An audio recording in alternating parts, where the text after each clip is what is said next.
7 pounds 3 ounces.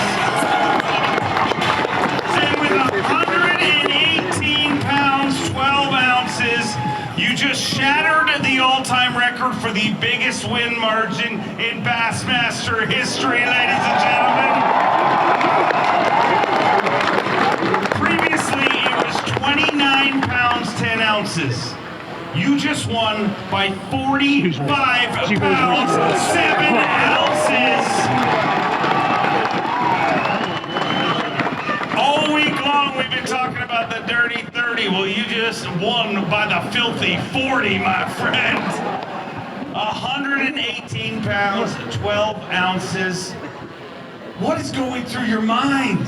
You know, I'm just super thankful, really. Like, I kind of felt it like building like that early on day 2, and like, I've been fishing for a long time, you know. Whenever stuff starts going your way, you just kind of got to get out of your own way and just let it happen. And that's what I did this week. Like, there are a lot of signs pointing me to fish the way that I fished. I mean, I literally had one fish found in the area that I was fishing, and I pull up to it. I was throwing a Crush City Bronco bug. That's what I caught 19 of the 20 bass on. And I put up to that one fish first thing in the morning that first day, and I caught that fish, and it was a 6-pounder. And then I left that area.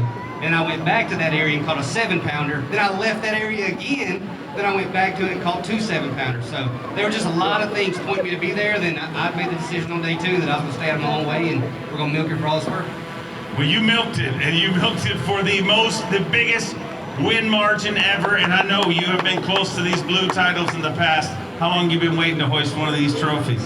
My entire life, but I've been on the Elite Series for 6 years, you know, and when I was driving over here, I was like, man, it just hasn't came together yet. I don't really know what's going on, but man, it came together this week. And I've heard these stories. I said this on live today, but I've heard these stories from so many people that whenever it's your time, it's your time. And I'm telling you right now, this week it was absolutely my time. Like, God was good to me this week. He blessed me in tons of different ways. I mean, every single bass, except for one that I hooked and lost, I ended up catching. Like, you never do that. I lost a 10-pounder twice and ended up catching it as my personal best. So just one of those weeks where everything fell into place, and I just really can't believe it.